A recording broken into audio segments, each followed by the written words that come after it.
দেখো দিদি নানি, আমি আজ 5 বছর ধরে পড়াশোনা লেগে বাইরে পড়ে আছি। দেখুন না আমাদের কিছু ছিল না, এখন তো আমি নিজের পায়ে দাঁড়িয়েছি। সরকার থেকে একটা কোয়ার্টারও দিয়েছে।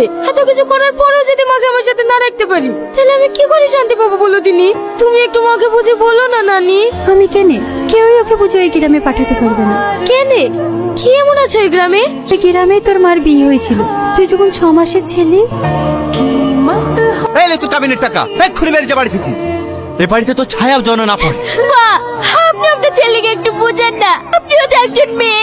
মেয়ে সন্তান হওয়া কি কোনো অপরাধ? হ্যাঁ অপরাধ। আমি পীর বাবাকে পর্যন্ত জিজ্ঞেস করেছি, তোর কোনোদিনও ছেলে সন্তান হবে না। আমি কত আশা করেছিল বংশে প্রদীপ জ্বালানোর জন্য আমার একটা লাতি হবে, আর তুই শেষে কিনা একটা মেয়ে জন্ম দিলি। তোর এই বাড়িতে কোনো জায়গা নাই।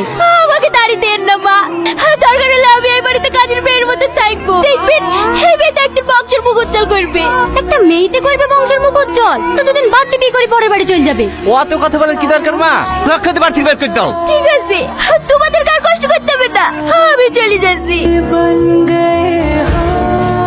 তোর মা এত অপমান লাঞ্ছনা পেয়ে যে গ্রাম ছেড়ে এসেছে, এই গ্রামে আবার কি করে ফিরে যাবে বল?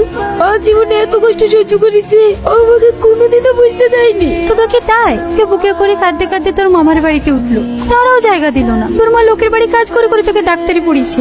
বাড়িতে কেউ আছেন? কে? আমি ম্যাডাম রাকেশ। গাড়ি চলে এসছে, কখন যাবেন? এক্ষুনি বেরোবো, তুমি গাড়িতে গিয়ে বসো, আমি আসছি। ঠিক আছে ম্যাডাম।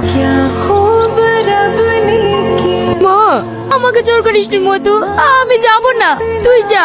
আমি নানির মুখে সব শুনেছি, তোমার মেয়ে আজ সফল। তোমার মেয়েকে ওদের সামনে দাঁড় করে আজ গর্ব করা উচিত। তুমি যেতে চাইছো না কেন? তার যেতে পাওয়া উচিত ওদের। আর তাছাড়া তুমি কোয়ার্টারে থাকবা, সমস্ত বাজার আমি তোমাকে করে লিখে দেবো। তোমাকে বাইরেও বেরোতে হবে না। চলো না মা, তুমি না গেলে আমার একটু ভালো লাগবে না। আচ্ছা ঠিক আছে, চ।